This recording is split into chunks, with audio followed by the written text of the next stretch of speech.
Claire Davis ran a tired hand over her face, shutting the folder containing the latest patient records. She was 26, but deep inside, she felt much older. Her eyes held the weight of exhaustion, from witnessing endless pain, from hearing the same heartbreaking stories on repeat, from trying to help those who sometimes didn't seem to want saving. Once upon a time, she believed she could change lives. Reality had proven much harsher. Her office in a small Chicago therapy center felt more like a refuge than a workspace. There was no luxury here, just neatly arranged bookshelves, the warm glow of a desk lamp, and an old but beloved leather couch. But even these small comforts couldn't mask the truth. Claire was suffocating in routine. The phone rang. An unknown number. "Hello?" Claire pressed the phone to her ear, leaning back in her chair. "Miss Davis?" The voice on the other end was deep, confident, with a slight rasp. "My name is Richard Hale. I'm calling about a job opportunity." "I'm sorry, but I'm not looking for a new job," Claire replied, skepticism creeping into her voice. "I believe this offer might interest you. My daughter is very ill. We need a caregiver, but not just a medical assistant. Someone who can support her emotionally, who can truly understand her. You're a therapist. I believe you're the perfect fit." Claire frowned, her skepticism deepening. "What exactly is your daughter's condition?" "That's something better discussed in person, but I will say this. The conditions are quite specific. You would need to stay at the house full-time for the first 3 months, no leaving." Claire froze. "No leaving at all? That's a pretty strict condition. We're prepared to compensate you, 10 times your annual salary." Her grip on the phone tightened. That was money she had no chance of making anytime soon. It was an opportunity that could change everything, pay off her student loans, break free from the monotony, escape the relentless cycle she was stuck in. "When do you need an answer?" she asked. "A car will pick you up tomorrow morning. If you accept, be ready. And if I don't, then it won't come." The call ended. Claire stared at the phone, unsure of what she was feeling. This was insane, completely insane. But something deep inside whispered that this wasn't just an opportunity. This was a turning point. At dawn, she stood by the window of her tiny apartment, watching the street below. When a sleek black car pulled up to the curb, all doubt vanished. Claire grabbed her bag and stepped outside without looking back. Claire sat in silence as the car sped down the road, watching the city lights fade into quiet countryside. The farther they drove, the more questions filled her mind. Who was this girl? Why had her father agreed to such unusual care conditions? And most of all, why had they chosen her for the job? When the car turned toward a set of massive iron gates, Claire felt a slight chill. In front of her stood a towering mansion, surrounded by thick trees, as if hidden away from the rest of the world. The car door opened, and the driver gestured for her to step out. A middle-aged woman in a crisp gray suit was waiting on the porch.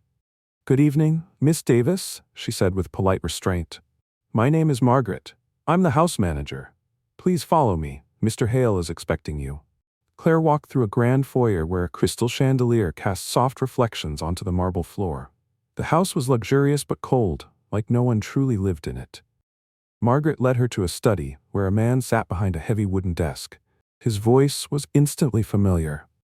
Richard Hale looked exactly as Claire had imagined, tall, complete with an air of quiet authority, silver at his temples and sharp, discerning eyes. He motioned for her to sit across from him. "I'm glad you came," he said, fingers interlaced. "I hope the trip was smooth." "Yes, everything was fine," Claire replied, keeping her tone neutral. "Good, let's get to it. My daughter Laura is 16. She has a rare blood disorder that is slowly destroying her body. The doctors can't help her.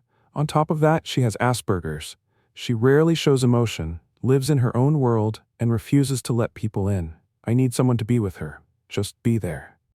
Claire listened, but with every word, an uneasy feeling settled deeper in her gut. "You said the doctors can't help her? So, there's no chance of recovery?" Richard ran a tired hand over his face. "They told us she has less than a year. Maybe less." A heavy silence filled the room. Claire knew how diagnoses like this shattered families, how they turned homes into hospital wards. But something in Richard's voice told her he had already come to terms with it. "Your job is to make her final months as comfortable as possible," he continued. "She isn't used to strangers, so it won't be easy at first. But I ask one thing. Don't push her. Don't try to change her. Just let her live how she wants. Claire didn't answer right away. She felt something stir inside her, a quiet defiance. There was something wrong in the way he spoke, as if Laura were already gone. I can't just sit and watch her fade, Claire finally said. If I'm staying, I'm going to do everything I can to help her. Richard studied her for a long moment, then slowly he nodded. All right, let's see how this goes. Margaret led Claire through a dimly lit hallway toward Laura's room. The corridor was sparse, almost sterile. When the door opened, Claire pressed her lips together. The room looked more like a hospital ward than a bedroom. Pale walls, minimal furniture, no personal touches. The window was covered with thick curtains, blocking out all light. Laura sat on the bed, staring at a book. Her blonde hair fell over her thin shoulders, her eyes distant. She didn't even glance up when Claire entered. Hi, Laura, Claire said gently. No response. Margaret gave Claire a measured look before stepping out, leaving them alone. Claire took in the room, exhaling slowly. We're going to be spending a lot of time together, she said, sitting in a chair nearby. I hope we can get to know each other. Silence. But Claire knew this was just the beginning. And she wasn't about to give up. Claire didn't waste any time. She understood that Laura lived in a world where emotions felt foreign and people were just part of the background. But despite the girl's detachment, Claire sensed something beneath the cold exterior, someone who was afraid to be disappointed by life one more time. She started small. Every morning, she opened the curtains in Laura's room, letting the soft morning light in. At first, Laura frowned and turned away, but eventually she simply closed her eyes, as if getting used to it. Claire never commented on it, but each day she pulled the curtains back just a little more. Next came the walks. Laura resisted every time Claire suggested stepping outside, even just into the garden. But one day, Claire noticed something. Whenever she went out alone, Laura watched her from the window. That was enough. The next day, Claire left the terrace door open. Laura took one step, then another. Hesitant, slow, but she stepped outside. Fresh air is good for you, Claire said casually, pretending not to notice the small triumph. Gradually, she introduced new things, painting, music, even simple cooking experiments. Laura never showed enthusiasm, but sometimes Claire caught her staring at the paints a little longer or leaving the spoon in the mixing bowl just a second too long. Tiny, almost imperceptible steps, but they meant everything. The breakthrough came when Claire convinced Richard Hale to get a puppy. He hesitated for a long time, but eventually agreed. When a fluffy Newfoundland puppy was brought into the house, Laura's face changed for the first time. She watched as the wobbly little creature tried to walk toward her, and something shifted in her expression. What's his name? She asked quietly. Claire barely held back a smile. You can name him yourself. Laura looked at the puppy, who was already chewing on the hem of her pajama pants, and a faint, almost imperceptible smile appeared on her lips. Maybe Baxter? Baxter is a perfect name, Claire nodded. From that moment on, everything started to change. Laura spent more time with Baxter than with anyone else. She spoke to him in hushed tones, stroked his fur, and even laughed when he clumsily slid across the marble floor. The house felt alive again. The staff, who once kept their distance, became more involved. Mrs. Albright, the cook, started making special meals for Laura. Gregory, the butler, teased her about her new hobbies. Even the strict Margaret softened a little. Christmas in this house had always been quiet. This time, Claire decided it was time to break tradition. They decorated the tree, lit the fireplace, and played music. Laura even put on a red sweater she had previously refused to wear. The evening felt warm, almost perfect. Until the phone rang. Richard answered and his face went pale. He stepped into his study, and when he returned moments later, there was tension in his eyes. I have to leave for a few days. It's urgent. Claire felt her chest tighten. Something was wrong, but Richard wasn't going to explain. Laura watched him, her hands clenched together. I won't be gone long, he added, stepping closer. Everything will be fine. But in that moment, Claire saw the one emotion she had been waiting for all this time. Fear. And that was proof that the miracle had truly begun.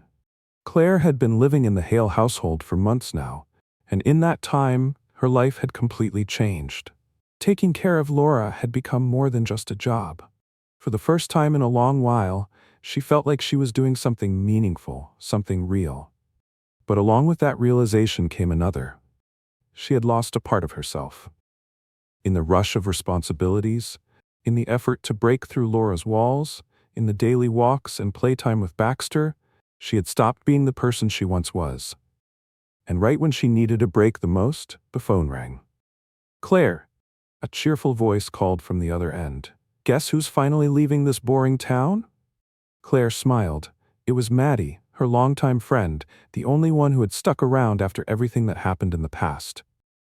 "Don't keep me in suspense," Claire replied, warmth filling her chest with nostalgia. "Me, I got a job in San Diego. New job, new life, but before that, one last crazy night. Meet me at Redstone at 9. You have to come." Claire glanced at Laura, who was curled up on the couch, flipping through the pages of an old book. The girl seemed calm, but Claire knew that if she left, Laura might feel abandoned.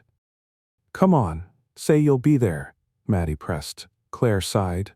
"All right, but just for a little while." Redstone was nothing like the places Claire had been frequenting these past few months.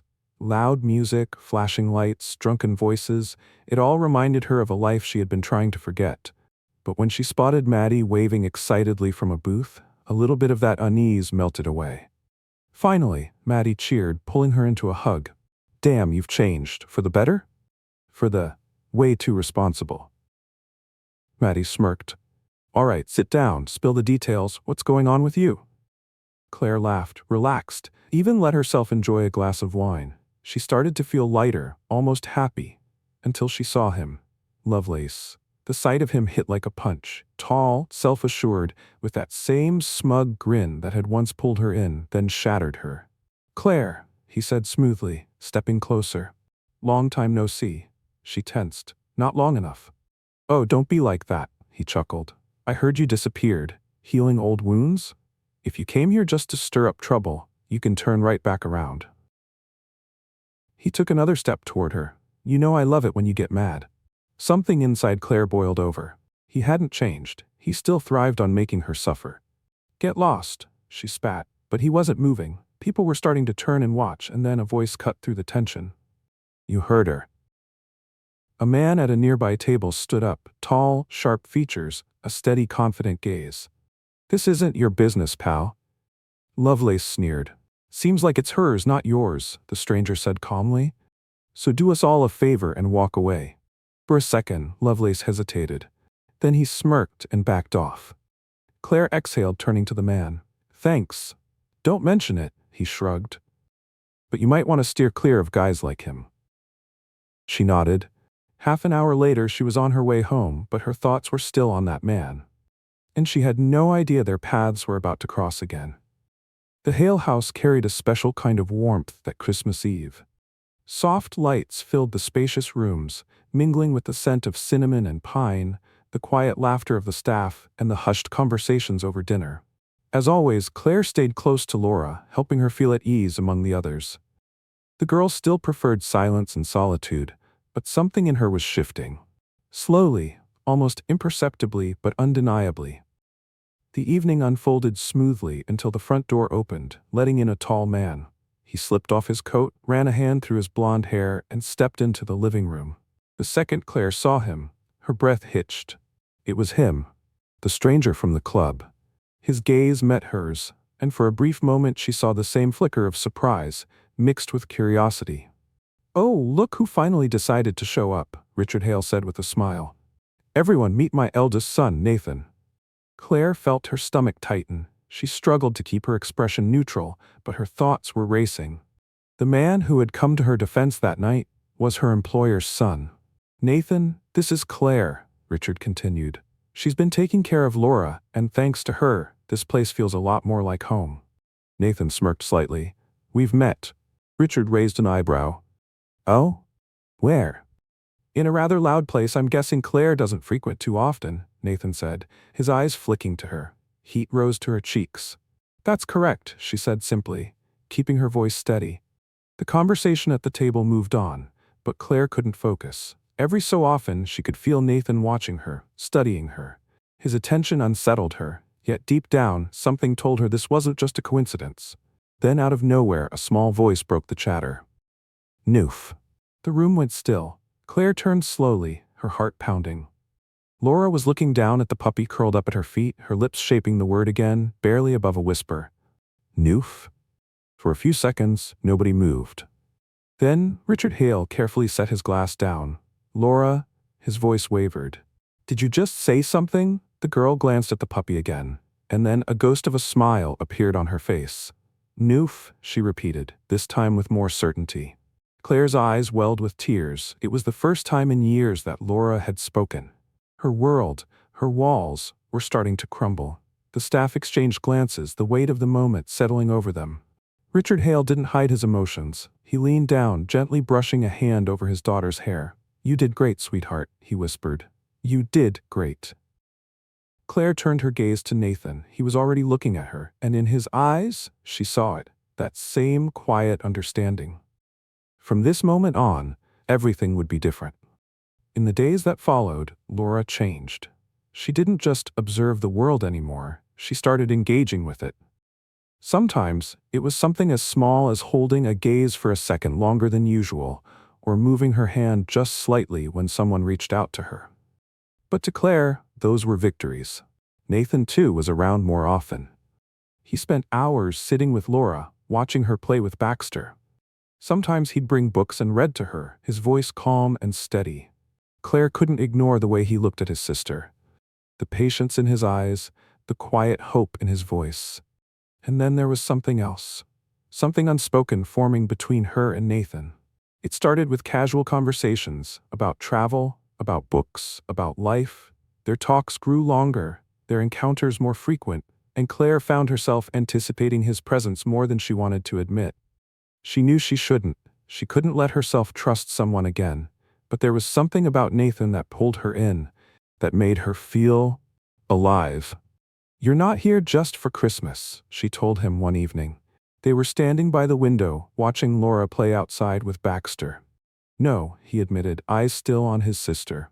I've been gone too long. I left her. I left my father, and he hesitated. And I don't know if I ever really found what I was looking for. Claire nodded, understanding him more than she wanted to.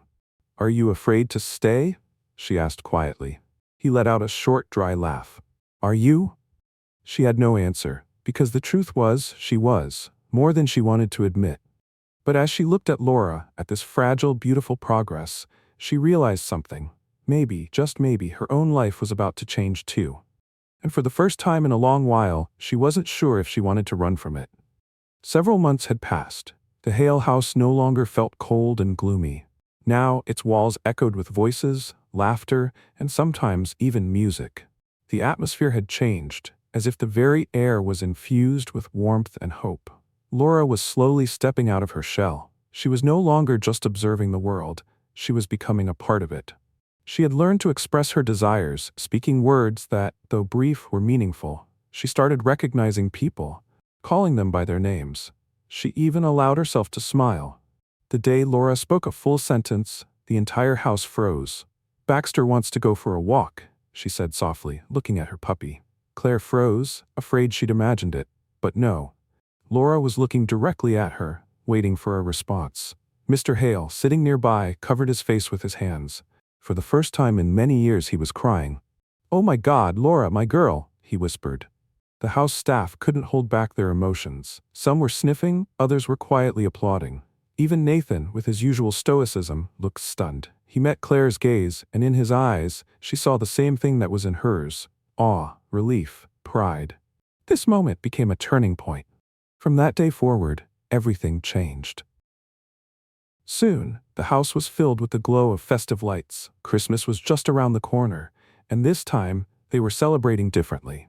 Despite her challenges, Laura was involved in the preparations, helping decorate the tree, picking out gifts, even trying to bake Christmas cookies, getting flour all over herself and laughing. Real laughter, alive and genuine. But it wasn't just Laura who had changed. Claire had too. She no longer felt like an outsider in this house, and she could no longer deny what was happening between her and Nathan. You know you're staying, right? He asked her one day.